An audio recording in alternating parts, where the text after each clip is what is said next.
Habíamos hablado acerca de el mandamiento, la orden, no la sugerencia ni la propuesta, sino el mandamiento, que es muy diferente, de predicar el Evangelio. Esto se encuentra en Marcos capítulo 16 y vamos nuevamente a ir a esa porción y vamos a refrescar un poco la memoria. Vamos a hablar un poquito acerca de lo que se habló el domingo pasado y vamos a ir un poco más adelante, porque creo que es muy importante tener las ideas claras. No hay nada peor en esta vida que un creyente que no sabe ni lo que quiere. Y he encontrado mucha gente así, gente que se llaman cristianos, gente que van saltando de iglesia en iglesia, un poquito aquí, un poquito allá, un poquito con este pastor, un poquito con el otro pastor. Al final se les fue la vida, de flor en flor, picoteando, y en el fondo no sabían ni lo que querían. Aquí no me gusta porque hablan muy fuerte, aquí porque hablan muy bajito, allí porque levantan las manos, aquí porque no las levantan, allí porque hablan en lenguas, aquí porque no hablan en lengua, allí porque están todo el día hablando de dinero, aquí porque nunca hablan de dinero, allí porque es una iglesia muy grande, aquí porque es una iglesia muy pequeñita, allí porque... Y siempre buscando defectos por todas partes. Un inconformismo, una insatisfacción, los problemas siempre son de otros. Pero nunca se miran la panza, nunca se miran a sí mismos y se preguntan delante del Señor: Señor, ¿yo por qué no encajo en ninguna parte? ¿Por qué no soy capaz de estar toda mi vida en un lugar? Yo no estoy diciendo que no hay momentos en los que uno tiene que plantearse seriamente qué hago en esta congregación donde no me están dando de comer. Yo no estoy hablando de eso.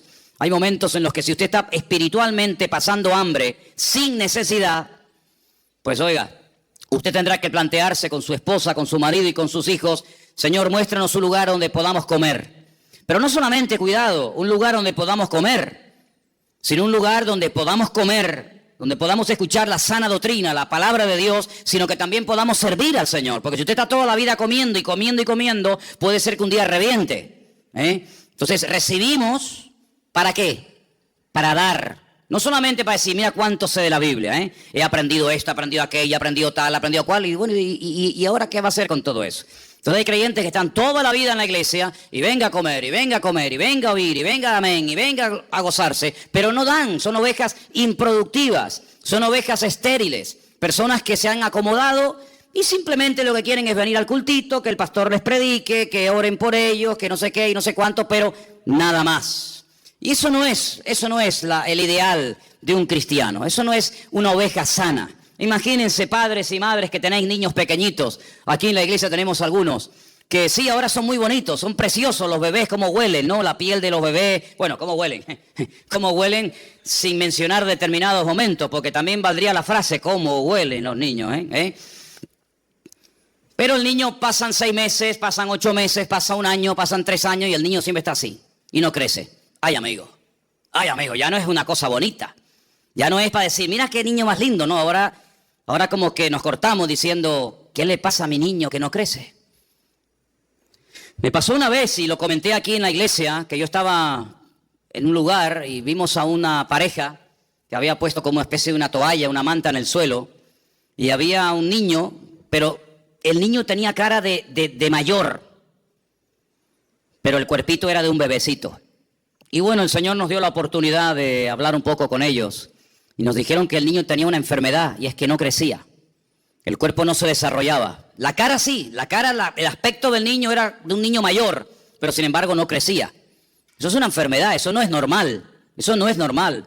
El apóstol Pablo dice en la carta a los Corintios, concretamente en el capítulo 13 de la primera carta: cuando yo era niño, yo hablaba como un niño. Yo no siempre tuve la voz que tengo ahora. Había una vez en mi vida que yo hablaba así. Pero después ya cambié la voz, ¿sabes? Yo tuve complejo durante muchos años de chiquitito. Yo era el más pequeño en el equipo de fútbol.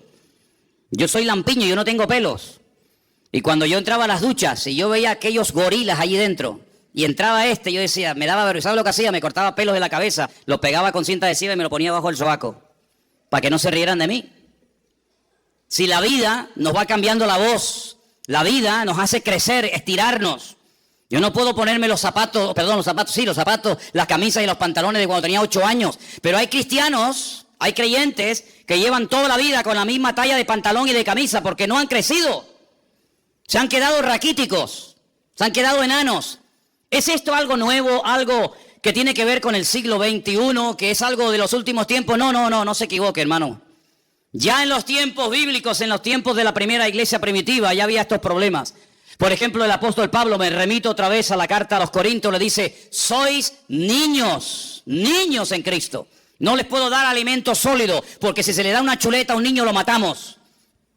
No puedo compartir con ustedes cosas profundas, no puedo usarles en otros aspectos de la vida. ¿Por qué? Porque os habéis quedado estancados, sois niños, carnales. Y claro, y como sois niños y carnales y no habéis madurado ni crecido, habláis como niños, pensáis como niños, hay celos, hay envidias, hay divisiones. Quítate tú para ponerme yo, porque os comportáis como auténticos niños, aunque lleváis toda la vida en la iglesia.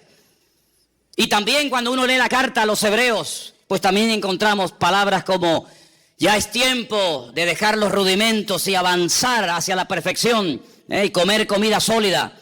Y es una tragedia cuando hay creyentes que no quieren crecer, están ahí tranquilos, ahí en su asiento un año y otro año, y está bien, yo vengo, pero esa no es la voluntad de Dios. Dice la Biblia que cuando un pastor sale con su rebaño por las montañas, con frío, con calor, por la mañana, por la tarde, por la noche, a veces jugándose la vida con peligros tremendos, ¿para qué sale? ¿Para qué hace el esfuerzo ese hombre? Es que no hay otra cosa a la que dedicarse en la vida. Bueno, la Biblia nos enseña y nos da a entender tanto en el Antiguo, a través de la vida del rey David y de otros personajes, porque muchos patriarcas fueron pastores. Curiosamente, Abraham fue pastor, Isaac fue pastor, Jacob fue pastor, José fue pastor, David fue pastor y muchos fueron pastores. Y el esfuerzo que hacían era para poder ver que ese rebaño les daba leche, o les daba corderitos, o cabritos, o les daba lana, o les daba algo. Pero nadie se está sacrificando año tras año, día tras día, pasando frío y hambre y jugándose la vida por nada. ¿Se da cuenta? Entonces el Señor ha invertido mucho en ti, hermano. ¿Sí o no? El Señor ha invertido mucho tiempo en nosotros, mucho. ¿Cuántos sermones tú has oído? ¿Cuántos más o menos? ¿100? 100. 200, 300, 400. ¿Y? El Señor quiere que toda esa semilla que ha sido plantada en tu corazón produzca fruto. ¿Y qué dice el Señor? ¿Qué dice el Señor de un árbol que no da fruto? ¿Qué hay que hacer con el árbol que no da fruto? Según el Señor. Cortarlo. Y si lo dejamos para que decore... No, es que no hay objetos decorativos en el reino de Dios. En otros aspectos sí, pero en la iglesia nadie es un objeto decorativo. Vamos a poner el púlpito aquí, una plantita y al hermano al lado, así quietito sin moverse. No hay objetos decorativos en el reino. Dice el Señor que llegó a maldecir el Señor Jesucristo a una higuera porque daba un aspecto pero eran falsos. Estaba cargada de hojas. Y se acercó y dice la Biblia que la maldijo porque tenía hambre y no había fruto en ella. Dijo, ¿para qué queremos una higuera que no dé fruto? Está inutilizando la tierra y impide el crecimiento de otros árboles. Alguien le dijo, bueno, vamos a darle otra oportunidad, vamos a abonarla, bueno, ok, una oportunidad más. Pero si no da fruto, me la cortan y la tiran al fuego. Así de claro. Entonces, cuando uno va a la palabra del Señor, en el capítulo 16 de Marcos, vimos la semana pasada que el Señor a sus discípulos primero les reprochó su incredulidad y su dureza de corazón. Versículo 14, Marcos 16, 14. Les reprochó, les echó en cara lo duro que todavía eran, lo incrédulos que todavía eran. ¿Cómo es posible que a veces le cuentes a un cristiano un milagro y te diga, bueno, ya no sé, ¿no será una exageración lo que me estás contando? ¿Cómo puede ser que haya cristianos que duden del poder de Dios? ¿Cómo puede ser que haya iglesias y denominaciones enteras que digan que hoy en día Dios no hace milagros? Entonces, ¿yo qué soy? Si yo entré a la iglesia la primera vez en mi vida a robar, y entré enfermo, y entré endemoniado, que no podían conmigo 8 hombres. ¿Y yo qué soy? Señor, ese día me sanó, me salvó y me liberó. Y eso tenía 17 años, voy a cumplir 55 dentro de unos meses. Y nunca más el enemigo me volvió a meter mano ni a meterse dentro de mí ni experto. ¿Por qué? Porque el Señor hace una obra total, rotunda y absoluta. Tuve años en psicólogo, años en psiquiatra, amarrado con camisas de fuerza de un hospital a otro. Y todo era inútil hasta que vino el Señor y me salvó, me liberó y me transformó la vida. ¿Cómo que Dios no hace milagros hoy en día? ¿Pero quién dijo ese disparate? Lo que pasa es que no los hace a través de tu vida, ni tú los ves, porque tú eres un incrédulo, que tienes la cabeza así de gorda, llena de Biblia, pero tu corazón está seco, porque no tienes comunión con Dios. Y el Señor cuando va a su palabra nos dice, prediquen el Evangelio. Pero espere un momento. Pero cuando usted predica el Evangelio, cuando usted obedece y pone en práctica la palabra, dice, señales seguirán. Las señales siguen. No es que usted tiene que ir detrás de las señales, no, yo no sigo ni señales ni sigo a nadie, yo sigo a Cristo. Y dice la Biblia que el bien y la misericordia tienen la orden de parte del Creador de seguirme hasta el fin del mundo. Y Él nos protege, y Él nos cuida, y Él nos bendice. Pero cuando obedecemos, ¿y qué hay que obedecer? Predicar el Evangelio. ¿A quién? A toda criatura. ¿Eso lo dice la palabra de Dios, sí o no? Ir por todo el mundo y predicar el Evangelio a toda criatura. Está hablando con judíos, no está hablando en una iglesia evangélica, donde es normal predicar el Evangelio. ¿Qué vamos a predicar? Donde es normal ir a China, a Japón, a Cuba, a América, a Europa. No, estamos hablando hace 2000 años con un grupito pequeño de judíos. Y los judíos decían, yo no salgo de mi tierra para nada, porque fuera de mi contorno, fuera de mi frontera, lo que hay son los goyim. Y los goyim son los perros, los gentiles, que no merecen nada. Por eso Jonás se metió en un barco y le preguntaron, vamos a ver, pero tú ¿a qué te dedicas? ¿Cuál es tu oficio en la vida? Y dice, yo soy profeta del Dios Altísimo. Yo sirvo al Dios Todopoderoso, al Dios de Abraham, de Isaac y de Jacob. ¡Wow! ¿Y qué haces aquí si eres profeta? Porque este no es tu lugar. Pregúntate siempre, ¿estás en tu lugar? Y si estás en el lugar, ¿estás haciendo lo que el Señor te ha llamado? Si tú eres profeta, ¿qué haces aquí de marinero? No, es que yo estoy huyendo. ¿Huyendo de quién, muchacho? Huyendo de la presencia de Dios. Pero ¿cómo puede una persona llegar a pensar que puede esconderse de Dios y Dios no encontrarlo? ¿Hay alguien aquí que crea eso? ¿Hay alguien aquí que crea que usted se puede meter en un sitio donde Dios no te va a encontrar? Adán lo intentó. Adán creía que se podía ocultar de Dios. Adán no era ateo. Adán era creyente, era producto de las manos del Señor. Pero él creía la gran mentira de que se podía ocultar de la presencia del Señor. Lo mismo que Jonás. Yo huyo de la presencia del Señor. Pero si huyes de la presencia del Señor, ¿qué pasa? ¿Que a dónde vas? Porque ¿a dónde iba Jonás? Según la Biblia, a Tarsis. ¿Dónde está Tarsis? En el sur de España, en Huelva. Ahí está Tarsis, todavía se llama Tarsis.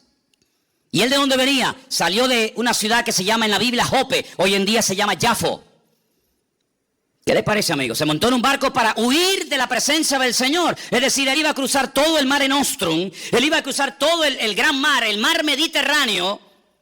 Porque decía, aquí vive Dios en Israel, en el templo de Jerusalén, pero allí en el otro extremo de la tierra Dios no está. Y entonces allí no está la presencia del Señor, por lo tanto allí puedo hacer lo que me da la gana, vivir en desorden, vivir en rebeldía, porque Dios vive allí, pero más allá ya no está. Se equivocó. No hay lugar en el mundo, ni fuera del mundo, del cual te puedas esconder de Dios. A todo lugar donde vayas, de día o de noche, el Señor sabe dónde está. Sus ojos recorren toda la tierra, dice la palabra del Señor. Por lo tanto, es inútil huir de la presencia del Señor.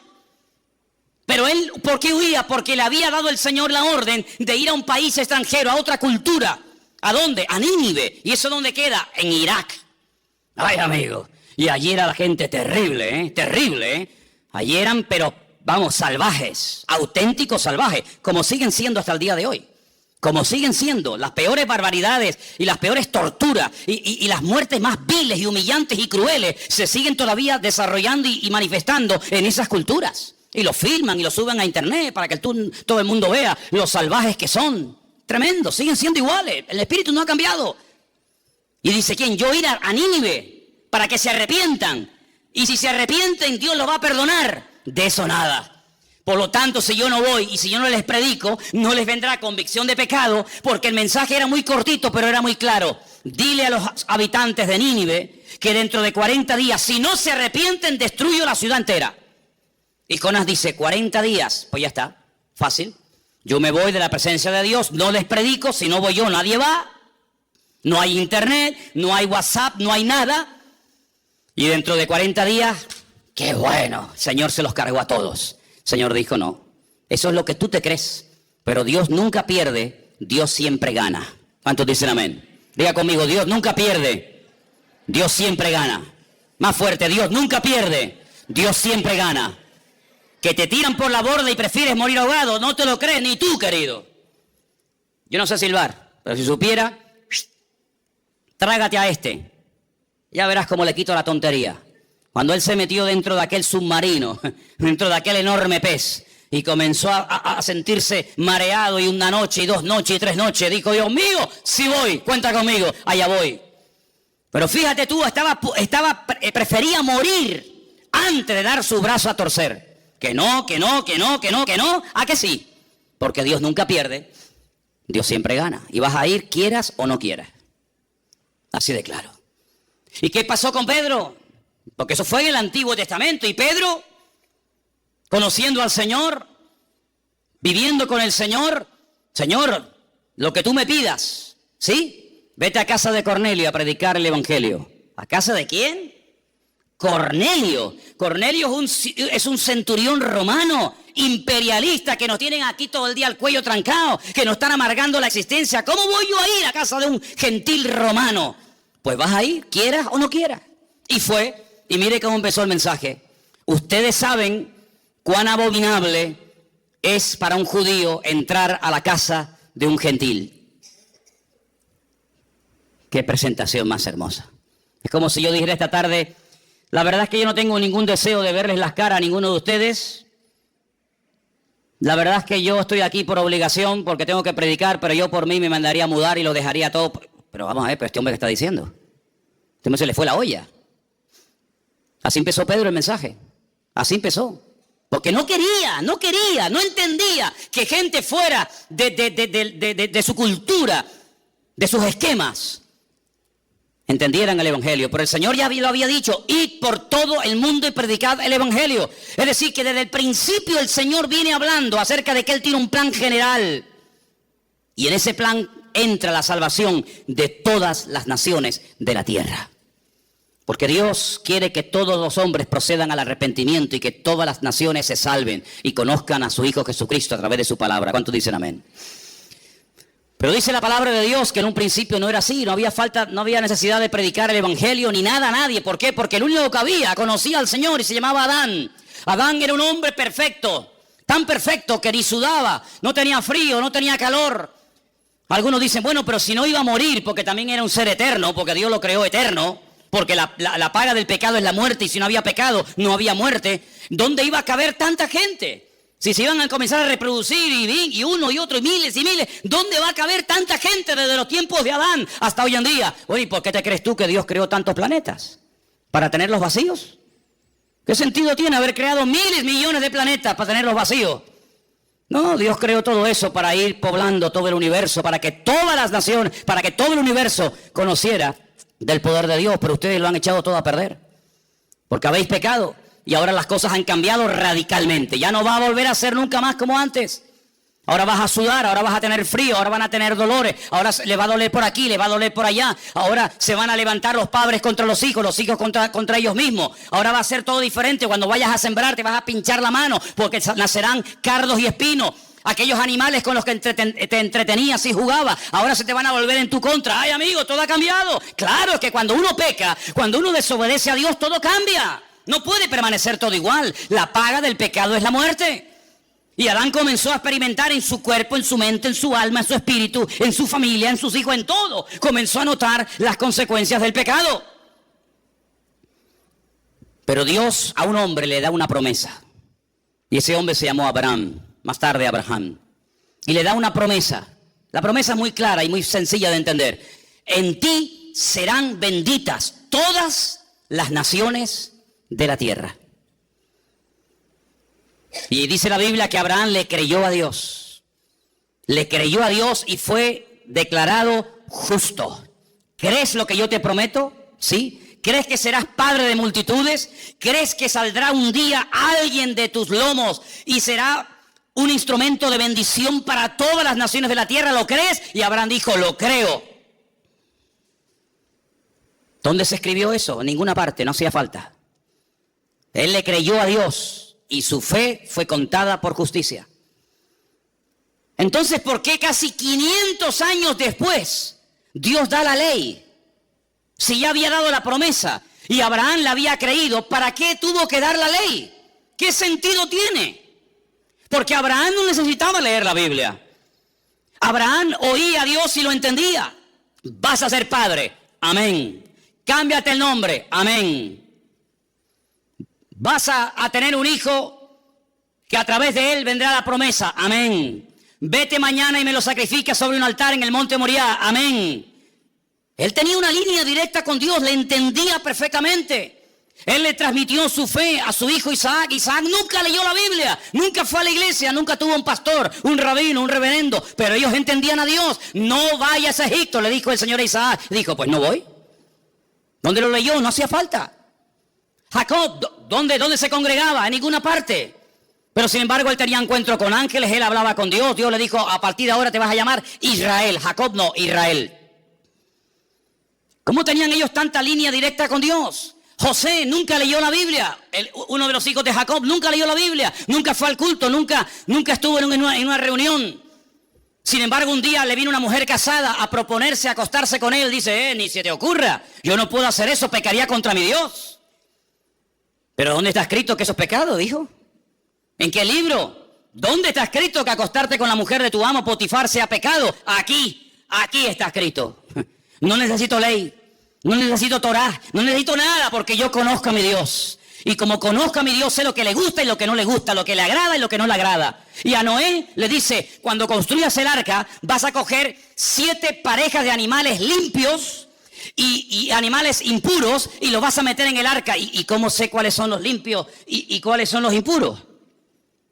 Si eso no está escrito, yo te lo voy a decir.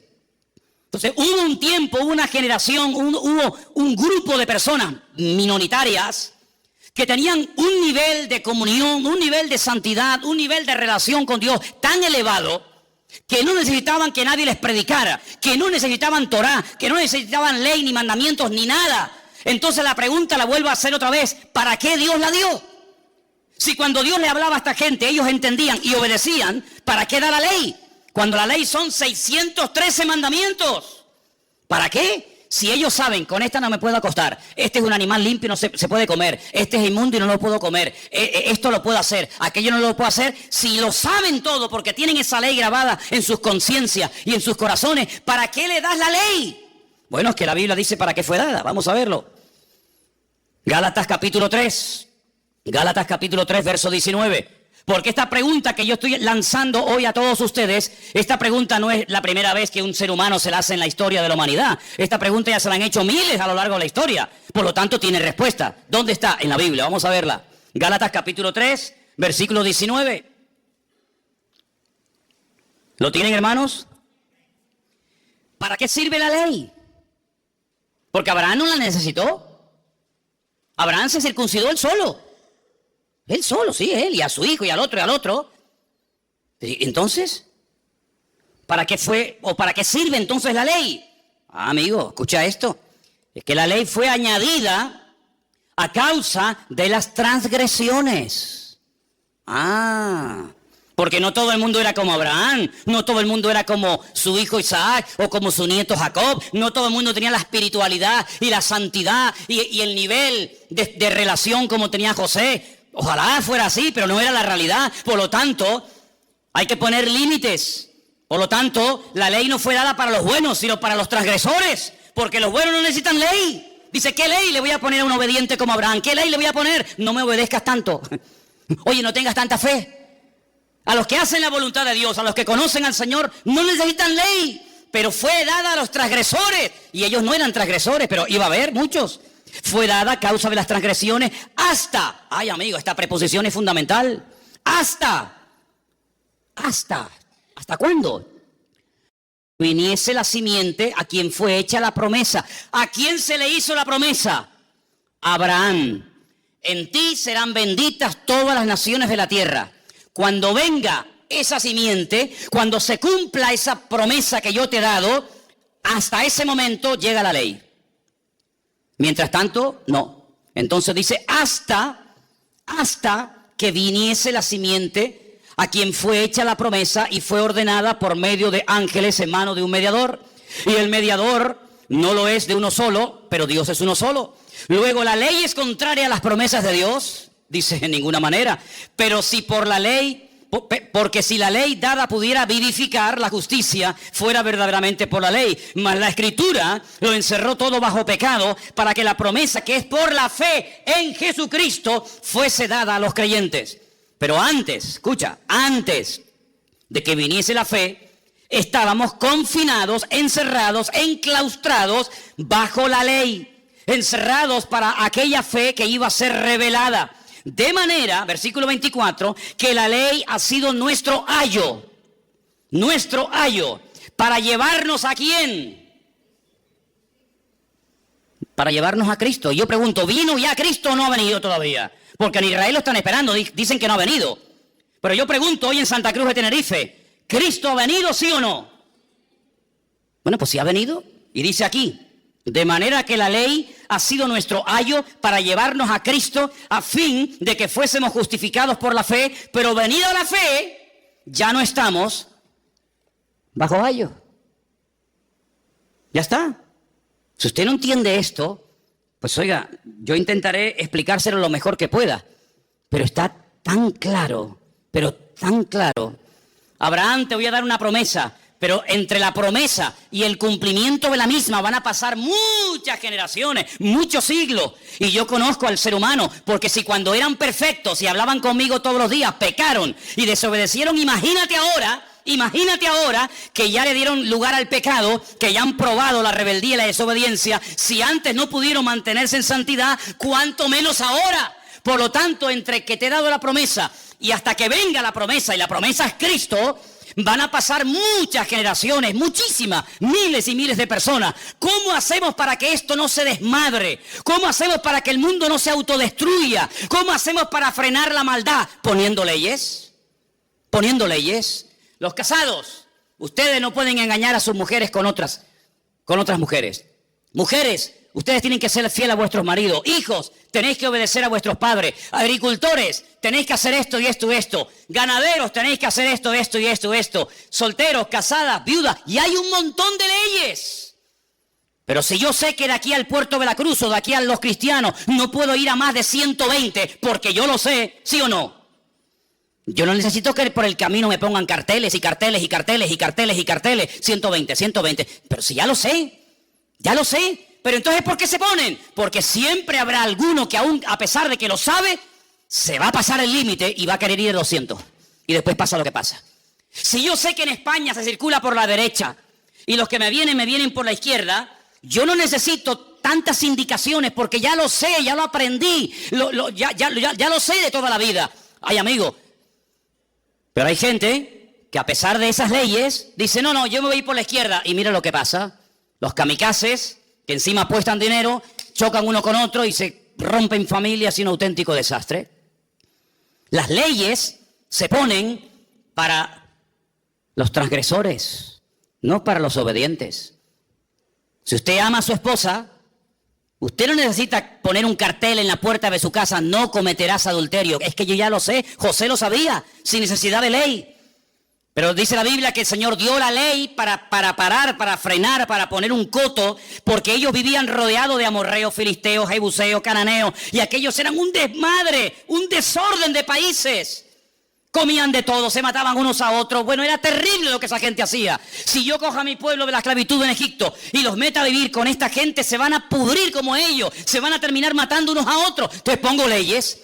Por ejemplo, ¿por qué los judíos tienen la obligación o tenían la obligación en aquel tiempo de sacrificar en el altar animales como por ejemplo corderos, ovejas, bueyes? Porque eran los animales sagrados del enemigo. Y entonces, ¿qué es lo que hacía? No, de sagrado nada. Aquí el único sagrado es el Señor. Y puso leyes para marcar una diferencia, para que ustedes sean un pueblo diferente, que habla diferente, piensa diferente, viste diferente, actúa diferente. Pero el que sabe cómo soy yo, no necesita leyes. El que sabe cómo soy yo, como el caso de mi amigo Abraham, como el caso de José, y como el caso de otros personajes, ellos saben cómo tienen que vivir, porque tienen comunión conmigo, pero ustedes, la mayoría, que no tienen comunión conmigo ni la quieren tener, yo a ustedes les tengo que meter leyes y leyes y leyes y leyes, y esto no, y esto no, y esto no. Y la ley, escúchame bien, no hay misericordia, no hay clemencia en la ley, no existe. Te para el guardia civil y usted va a 200 y le dice carnet de conducir, papeles del vehículo, no sé qué, no sé cuánto, y usted le dice, mire, ¿y no me podría perdonar? No. ¿Por qué? Porque la ley dice que usted se ha pasado el límite de velocidad y según la ley yo lo tengo a usted que multar. ¿No hay misericordia? No. ¿No hay clemencia? No. ¿Ah? Y como le dijo una vez un hermano que venía conmigo en el coche, le dice, y si sigue hablando y protestando, también le voy a poner otra multa porque veo que no llevaba el cinturón de seguridad puesto, así que mejor estése calladito. Le van a caer todas encima. ¿Qué le parece, amigo? Entonces la ley tuvo un objetivo temporal, transitorio. Primero, poner freno, poner limitaciones al desmadre, a la carnalidad del hombre. Segundo, aunque le suene fuerte, hacerle la vida imposible al hombre. ¿Para qué? Para que llegue un momento en el que diga, yo no puedo con esto, Señor, esto es demasiado, esto es terrible. Señor, 613 mandamientos, pero si Adán tenía uno y era perfecto y no pudo, y a mí me manda 613, no puedo. Claro, pero te quiero llevar a un momento en el que digas, me rindo, yo no puedo con esto. Y entonces tendrás que pedirme ayuda a mí y en ese momento te mandaré a mi hijo, ¿te das cuenta? Porque la ley es un instrumento, no un fin. Y hay gente que se queda con el medio y no se da cuenta de que Dios utiliza cosas. Pero todas esas cosas, ¿a quién apuntan? En la misma dirección. Apuntan a Cristo.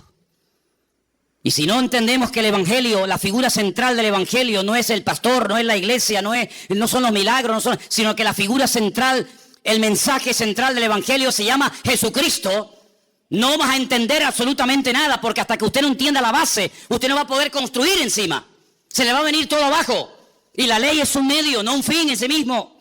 Mire lo que dice, por ejemplo, Romanos 3:21. Lo tengo aquí también subrayado, se lo leo. Ahora, aparte de la ley, se ha manifestado la justicia de Dios, testificada por medio de la ley y de los profetas. La justicia de Dios por medio de la fe en Jesucristo. Sigo leyendo versículo 22. Para todos los que creen en Él, porque no hay diferencia. Por cuanto todos pecaron y están destituidos de la gloria de Dios, siendo justificados gratuitamente por su gracia mediante la redención que es en Cristo Jesús, a quien Dios puso como propiciación. Palabra más rara esta. Sustitúyela y ponga sustituto. Él es el sustituto, Él ocupó tu lugar. Ahora te lo explico. Nuestra propiciación por medio de la fe en su sangre, para manifestar su justicia a causa de haber pasado por alto en su paciencia los pecados pasados, con la mira de manifestar en este tiempo su justicia, a fin de que Él sea el justo y el que justifica al que es de Jesús, de la fe de Jesús. ¿Dónde está puesta la jactancia? ¿Dónde está? Dice aquí, queda excluida. ¿Por cuál ley? ¿Por la de las obras? No, sino por la ley de la fe. Concluimos pues que el hombre es justificado por la fe sin las obras de la ley. Esto no lo he escrito yo, Y esto no se escribió ayer a la noche para el mensaje de hoy. Esto lleva 2000 años escrito. Conclusión, que el hombre es justificado por la fe sin las obras de la ley. Es decir, que si yo no cumplo la ley, yo me puedo salvar. ¿Cómo? Por la fe en el Señor Jesucristo. Pues esto es un disparate, para ti sí, para mí no. Para mí ha sido lo más maravilloso que he podido oír en mi vida. Que soy salvo por la fe en Jesucristo, no por lo que yo pueda llegar a ser, sino por lo que Él hizo por mí. Porque aunque intentara cumplirlo, no puedo, porque nunca daré la talla. Porque la ley de Dios es perfecta y el ser humano es imperfecto. Y como un ser imperfecto puede intentar o puede presumir de que Él puede cumplir con la ley. Imposible. ¿Es Dios solamente Dios de judíos? No, es también Dios de los gentiles. Y ciertamente lo es. Porque Dios es uno y Él justificará por la fe a los de la circuncisión, es decir, a los judíos, y por medio de la fe a los de la incircuncisión. Es decir, Dios dio una ley temporal y transitoria hasta llevarnos a la realidad del cumplimiento de la promesa. Y cuando la promesa vino, y la promesa fue el Señor Jesucristo, el medio dejó de cumplir su objetivo. Este vaso de agua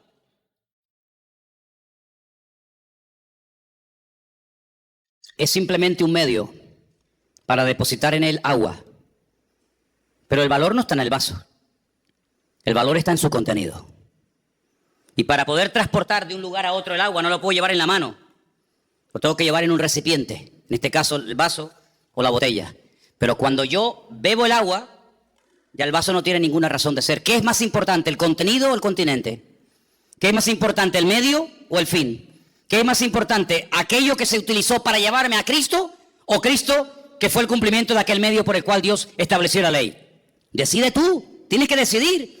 Nosotros tenemos la capacidad de elegir el tipo de vida que vamos a llevar delante del Señor. Bueno, y entonces, ¿qué pasa con los mandamientos de la Biblia? Me refiero a los del Antiguo Testamento. Vamos a poner un ejemplo y vamos a proponer en esta tarde el cumplirlos a rajatabla. Voy a llevarles, por ejemplo, a 2 versículos. Éxodo 23 y Levítico 23, ¿vale? Vamos a hacer la prueba. Éxodo, repito, 23, 14. Y el otro es Levítico 23 también. Los 2 capítulos 23. Vamos a ver. Vamos a ver. A ver qué nos conviene más. Éxodo capítulo 23. Dije que versículo 14. Vale, vamos para allá. 23, 14. 3 veces en el año me celebraréis fiesta. 3 veces en el año me celebraréis fiesta. Halloween, Semana Santa y Navidad. ¿No? Eso no dice aquí. Pero que dice que hay 3 fiestas en el año que tengo que celebrar. Vamos a ver cuáles son. La fiesta de los panes sin levadura guardarás. 7 días comerás los panes sin levadura, como yo te mandé en el tiempo del mes de Abib. El mes de Abib, ¿cuál es ese mes? ¿Cuál es el mes de Abib? ¿Qué significa Abib? Tel Abib. ¿No hay una ciudad que se llama Tel Abib? ¿Y Abib qué significa? Primavera. Como yo te mandé en el tiempo de la primavera. Porque en ese mes saliste de Egipto y ninguno se podrá presentar delante de mí con las manos vacías. Bien, ya sé cuál es una. Los panes sin levadura. 7 días comiendo panes sin levadura. Vale. Segunda, la fiesta de la siega. Bien.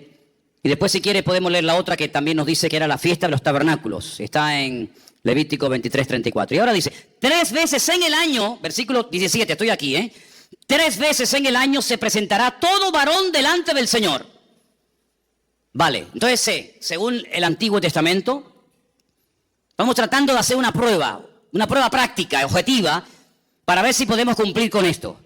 3 veces al año dice el Señor en su palabra que todo varón, luego las mujeres quedaban excluidas. Ah, no me dijeron nunca eso. Yo no sé lo que ustedes le dijeron, yo sé lo que estoy diciendo. Las mujeres no tenían obligación de hacerlo, los hombres sí. 3 veces al año, fiesta de Pascua o Pesaj. Pesaj significa saltar. Saltaron de la esclavitud a la libertad. Un poquito más adelante, 50 días más adelante, la fiesta que llamamos nosotros Pentecostés o Shavuot, la fiesta de las semanas. Y al final, casi entre septiembre, generalmente octubre, una fiesta que se llama la fiesta de los tabernáculos. Pero la pregunta es, ya sé el nombre de las fiestas, ya sé cuántas fiestas son, pero ¿dónde se celebraban? ¿Dónde se ponían en práctica estas fiestas? ¿Dónde? ¿Dónde? En el sitio que estableciera el Señor tu Dios. ¿De dónde huía Jonás? ¿De Tacoronte?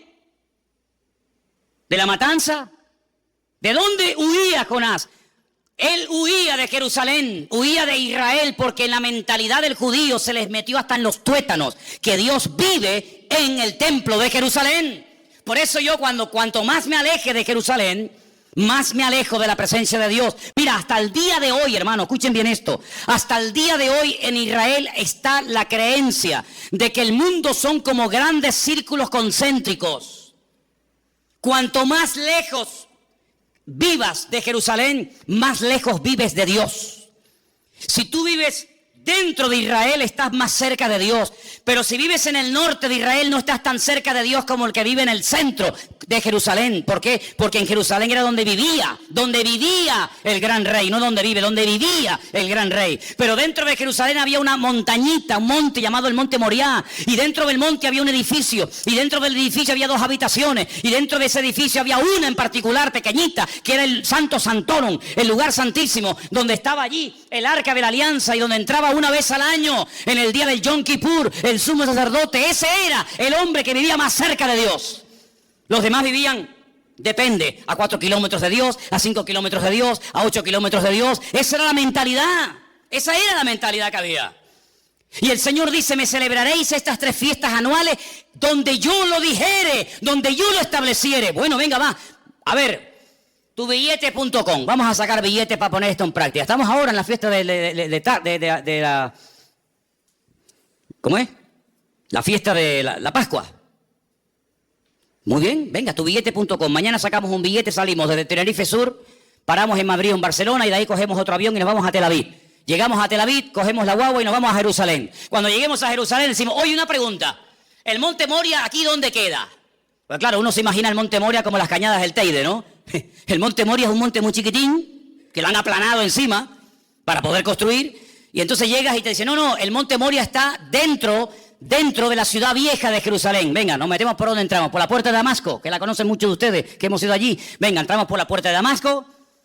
Empezamos a darnos codazos con todo el mundo porque es una calle abarrotada, cruzamos todo el barrio árabe, follón tremendo, llegamos al control militar. Allí nos quitamos las chaquetas, los bolígrafos, los móviles, todo, y ya pasamos del barrio árabe al barrio judío. Ya estamos allí estamos en el muro de los lamentos, en el Cótel Hammurabi, el muro occidental, ¿vale? ¿Y ahora qué hacemos? ¿Dónde está el monte? Está allá arriba. ¿Y cómo subimos? Bueno, como tú no eres musulmán, tú no puedes subir por cualquier parte. Solamente hay una puerta de acceso, una escalera de madera de acceso para los no musulmanes. ¿Y es esa? Entonces tienes que ponerte en la cola. No se te ocurre llevarte una estrella de David, una cruz, una Biblia, porque te prenden fuego allí mismo. Entonces tienes que hacer una cola enorme, enorme. Y cuando llegas arriba y cruzas el puente de madera, y llegas allí arriba y dices, Salem Aleikum Salam. Alhamdulillah. Zukra. Vamos a buscar el templo. Y te dice, ¿el qué? Claro, como a lo mejor no habla español, le tienes que decir el Bet Hamidash. Aquí no hay Bet Hamidash. Aquí hay 2 mezquitas. Una allí y otra aquí. Aquella se llama la mezquita de Omar. Y aquella se llama la mezquita de Al-Aqsa. ¿Pero y el templo? Porque yo he leído aquí que tengo que venir al templo del Señor 3 veces al año y he venido de Tenerife. Y todos estos conmigo. Pues aquí no hay templo. Y como se ponga chulo, le damos una paliza y lo tiramos del muro abajo. Y no es la primera vez que lo hacen, ¿eh? Entonces me vengo a Tenerife frustrado porque digo, Señor, no puedo cumplir tu palabra, Señor. No puedo. Porque la voy a cumplir ¿dónde? En mi casa. Eso no vale. No vale. Es que es allí. Es decir, que los cristianos españoles que vivían en el sur o en el norte de España tenían que viajar 3 veces al año a ir a Jerusalén. ¿Me estás diciendo eso? Exactamente te estoy diciendo eso. Y si no quería, eso es otro tema. Pero el Señor dijo 3 veces al año, se me van todos a Jerusalén a celebrar la fiesta de Pesach, la fiesta de Shavuot y la fiesta de los tabernáculos, la fiesta de Sukkot. Pero Señor, si yo lo quiero hacer hoy en día yo cojo tu palabra y la interpreto literal y la quiero poner en práctica, no puedo. Y si no hago las cosas como tú me has dicho, ¿qué hago entonces? Bueno, pues si no puedes hacer las cosas como yo he dicho, no las hagas. Porque para hacerlas mal, mejor que no las hagas.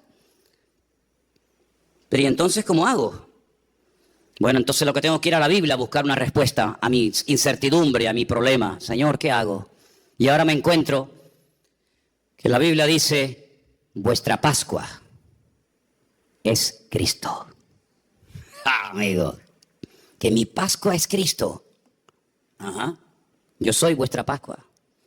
Por eso mi paso os dejo, mi paso os doy. Y a donde vayas, te puedes estar tranquilo, porque si vives en el sur, en el norte, en América, en Oceanía o donde sea, en Cristo, lo que no puedes cumplir, aunque quieras, porque no se dan las condiciones, ya lo has cumplido si tienes a Cristo viviendo dentro de tu corazón. Ay, amigo, ¿os dais cuenta cómo Cristo es todo?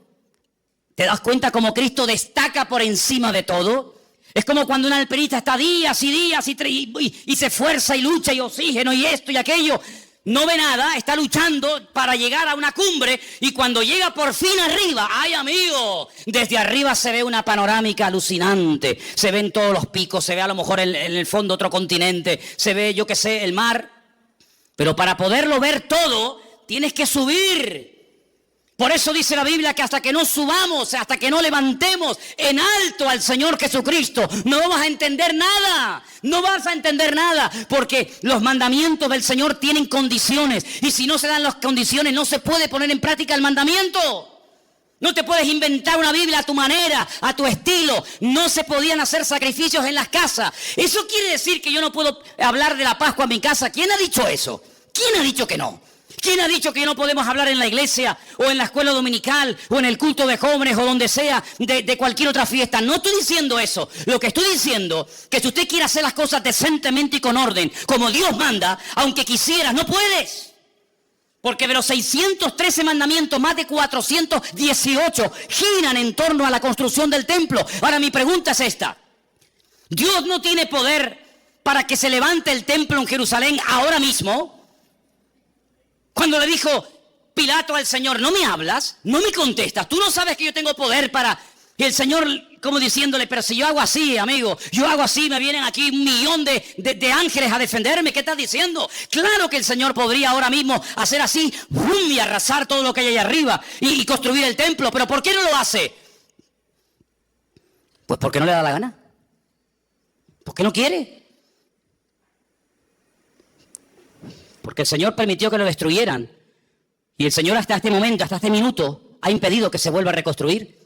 Para que ya no esté vuestra vida girando en torno a un edificio de piedra, sino que vuestra vida sea una vida cristocéntrica, centrado no en un templo, no en un lugar, no en un país, sino que vuestros ojos estén enfocados en Cristo. Y por eso Pablo dice, si habéis, tú sabrás si habéis o no, si habéis resucitado con Cristo, poned la mira, ¿dónde? ¿Dónde tengo que mirar? ¿A dónde mira el musulmán cuando ora? A la Meca. ¿A dónde mira el judío cuando ora? A Jerusalén. ¿Y a dónde mira el cristiano cuando ora? ¿A dónde miro? A Jerusalén no, a la Meca no. ¿A dónde miro? Poner la mira en las cosas de arriba y no en las de la tierra, donde Cristo ha resucitado, y poneros con Él en lugares celestiales en Cristo Jesús. Ay, amigo, es que no me habían hablado así, que no es mi culpa que no te hayan dicho eso. Pero hoy en día nuestra vida no gira en torno a una fiesta, no gira en torno a un hombre, no gira en torno a un medio, sino gira en torno al Rey de Reyes y Señor de los Señores. Y sin Él no lo tenemos nada, y con Él lo tenemos todo. ¿Cuántos dicen amén y le dan un aplauso al Rey en esta tarde? ¡Gloria a Dios! ¡Y a su nombre! ¡Y a su nombre! Eso es lo que es el Evangelio. Eso es el Evangelio. Aunque quisieras hoy a muerte dar tu vida por cumplir los mandamientos de la Torá, no puedes. No puedes. Por eso están insatisfechos continuamente. Por eso han tenido que decir, bueno, y si ahora no podemos orar 3 veces al día o presentar nuestro sacrificio, y no podemos subir al templo, y no podemos, ¿qué hacemos? ¿Qué hacemos? Y ahí se levantaron los rabinos a lo largo de la historia y escribieron una enciclopedia gigantesca, enorme, llamada el Talmud. Ay, amigo. ¿Y qué es el Talmud? Pues es la creación de la Mishnah y la Gemara, la Totafot y la Hagahá.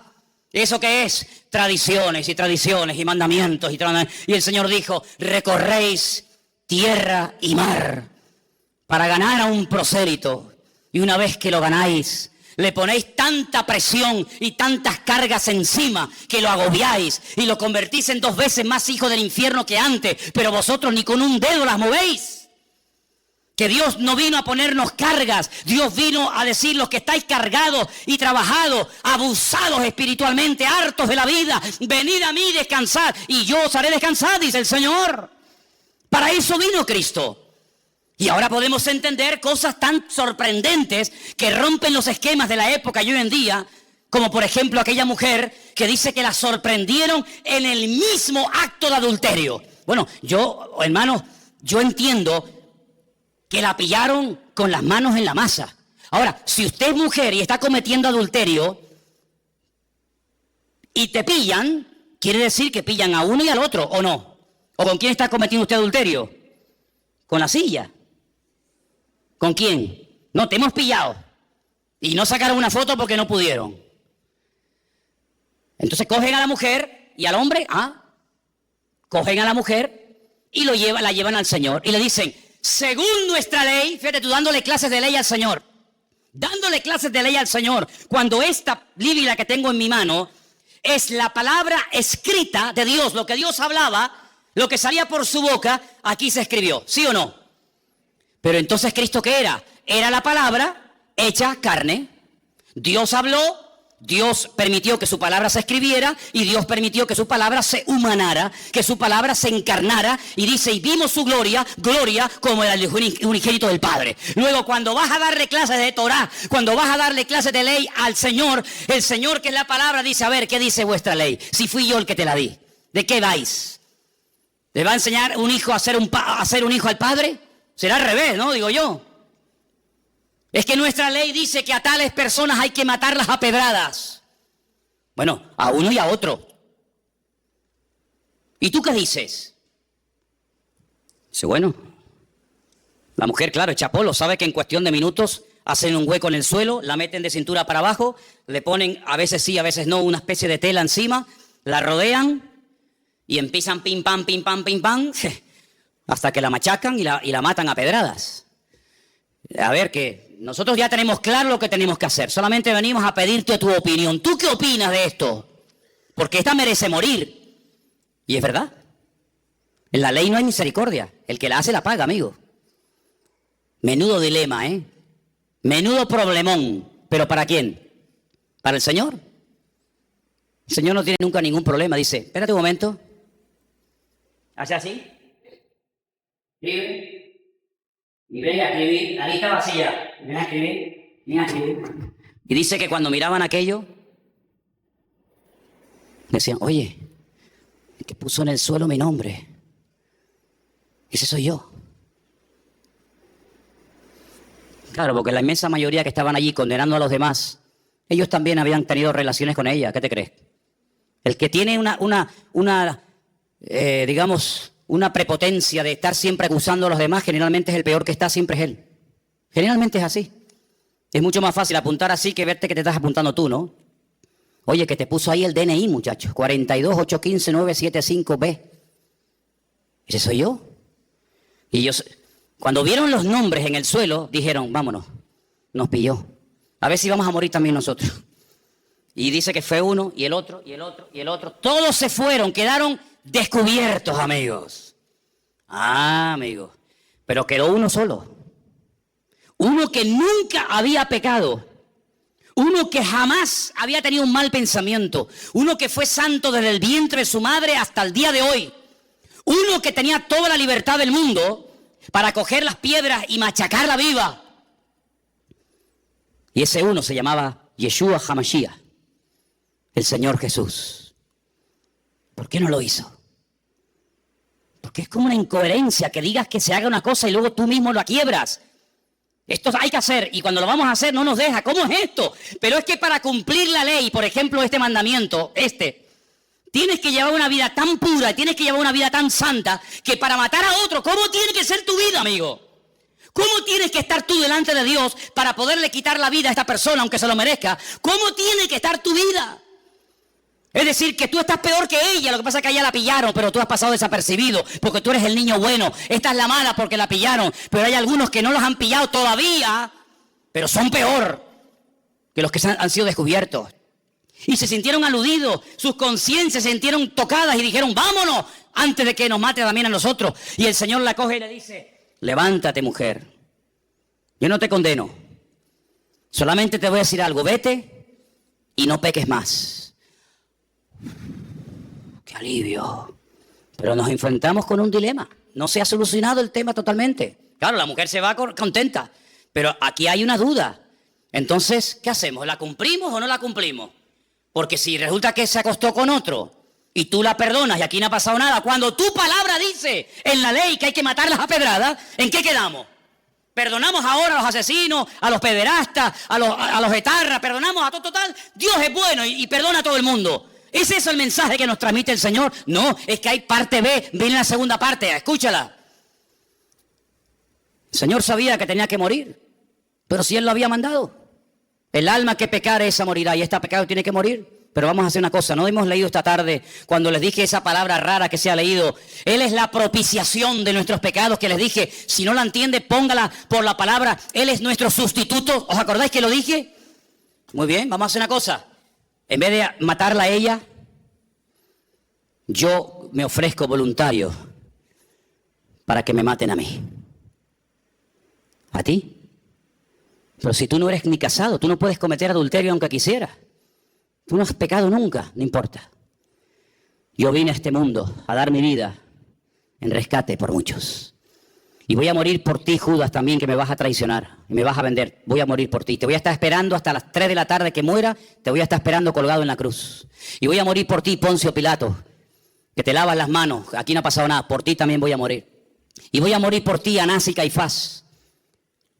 Voy a morir por los borrachos, por los alcohólicos, por las prostitutas. Voy a morir por los adúlteros. Voy a morir por todos los criminales y asesinos de la historia de la humanidad. Porque ese fue el mandato que recibí de mi Padre. ¿Estás dispuesto a que yo lance mi ira contra ti en vez de contra aquella, contra aquel y contra aquel? ¿Estás dispuesto a cargar todo el peso del pecado de toda la historia de la humanidad? De los que murieron, de los que viven y de los que aún no han nacido. ¿Estás dispuesto a semejante sacrificio? Y el Hijo dijo, hágase mi voluntad, hágase tu voluntad y no la mía.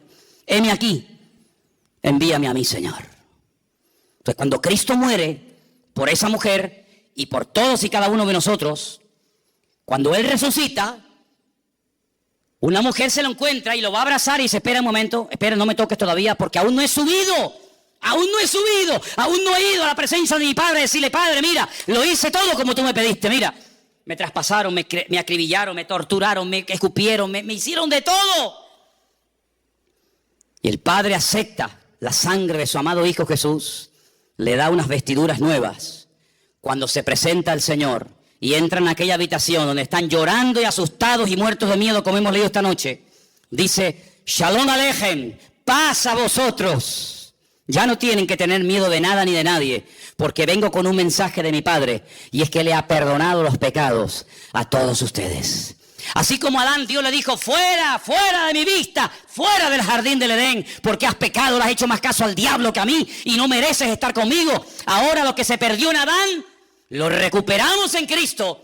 Y Cristo dice, ni se te ocurra ir en tu propia justicia, que yo cumplo la ley, que ni se te ocurra, porque no sales vivo de la presencia de mi Padre.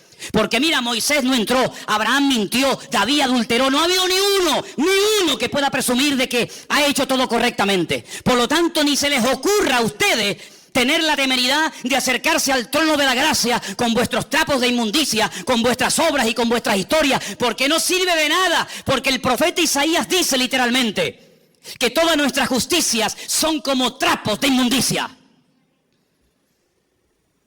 Y si quieren se lo digo en hebreo, como compresas usadas.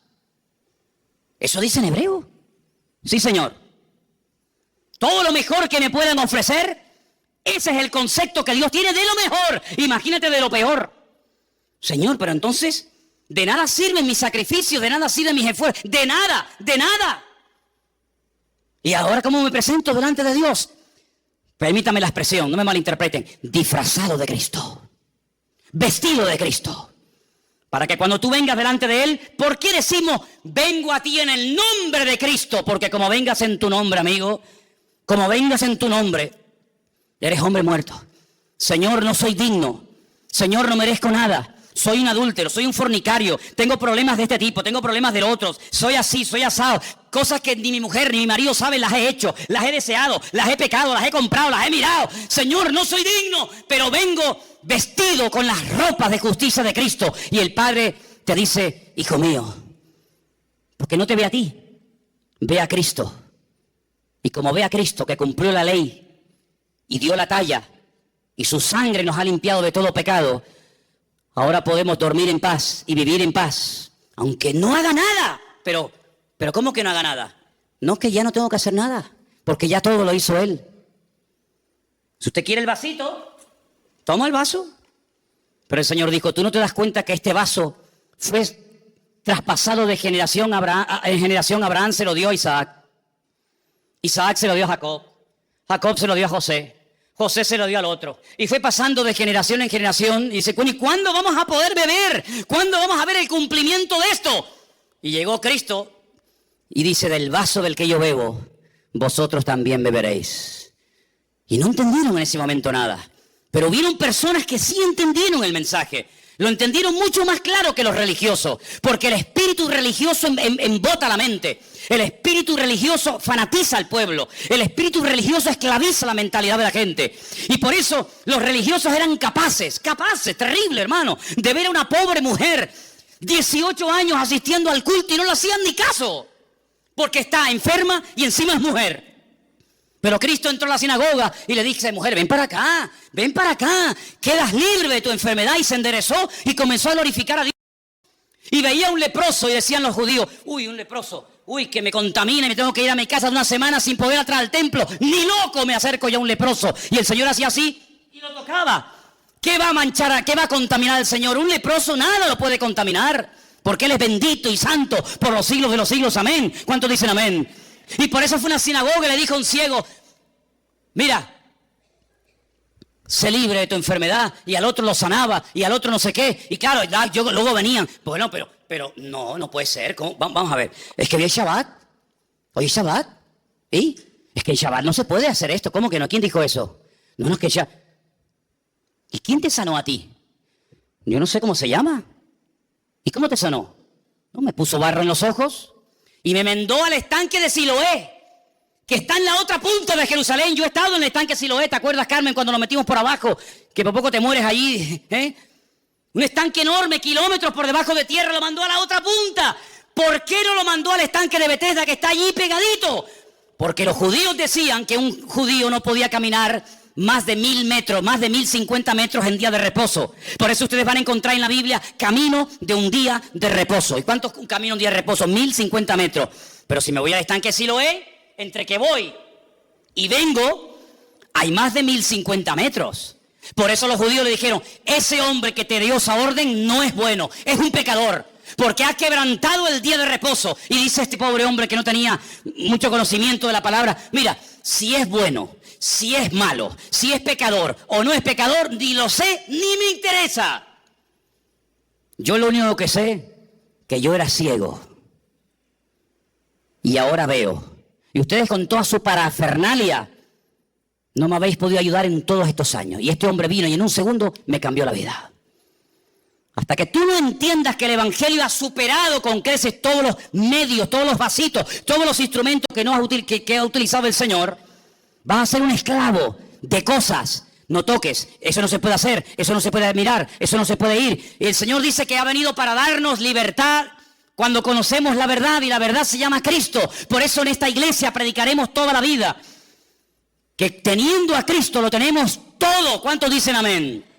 Hay iglesias, lo sé, soy consciente. Llevo ahora 34, 35 años de pastor. Conozco todos los pastores de estas islas. Los conozco, sé cómo se llaman, cómo se mueven.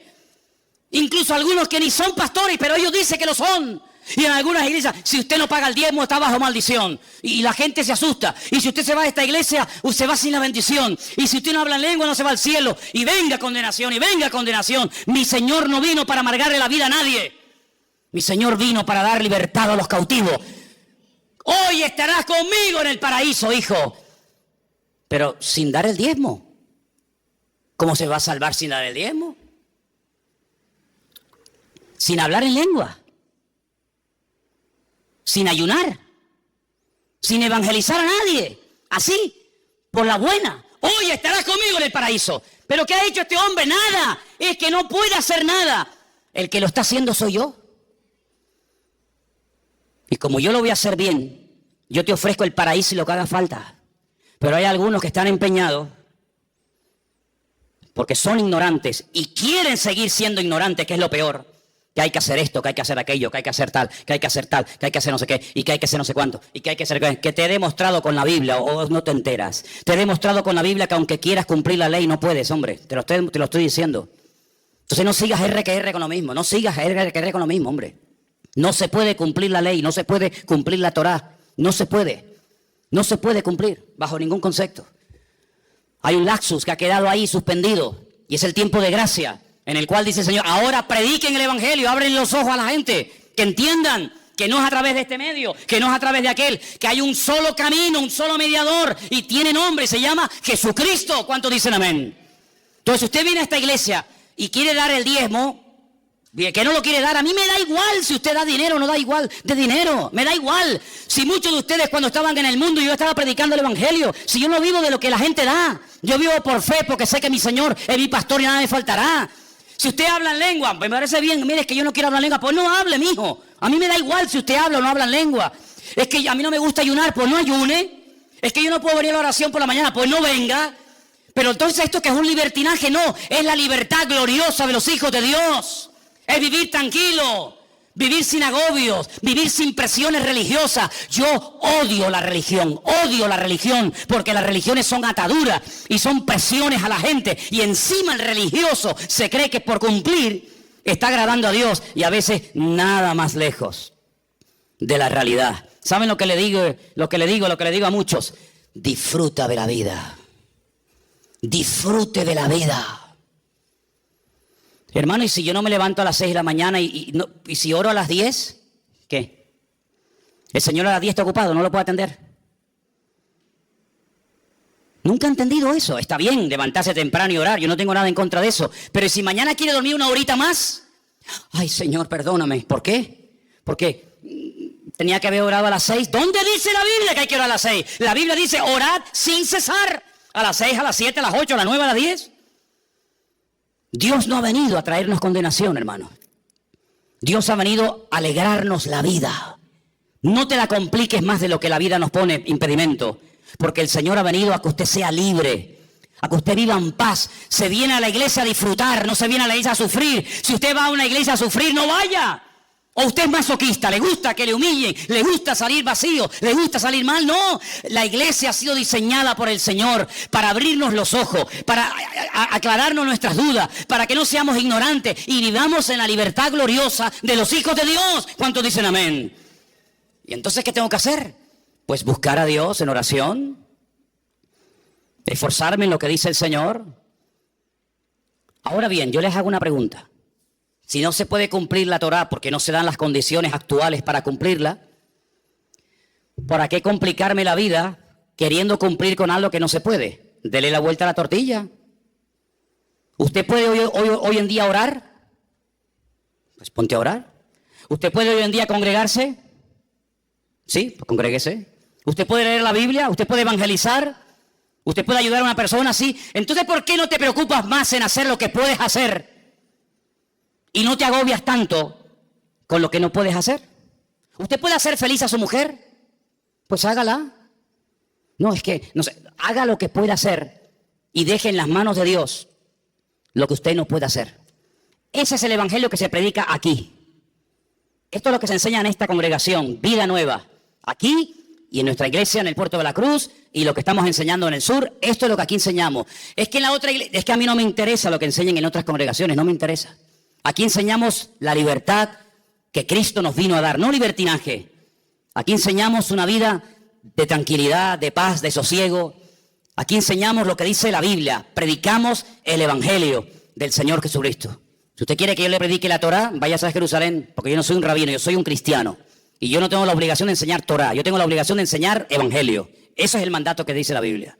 Y dice la Biblia, y termino, y es la lectura que hoy se ha leído. Por eso siempre usted tiene que prestar atención a la lectura que se lee antes del mensaje, porque en el 99% de los casos la lectura previa al mensaje hace referencia o guarda relación directamente con el mensaje que posteriormente se va a compartir. Y si usted prestó atención, nuestra hermana Sonia subió aquí y dijo: si algún ángel del cielo viene y os predica otro evangelio diferente al que nosotros os hemos anunciado, sea anatema. Vamos a hablar clara para entendernos. ¿Qué es anatema?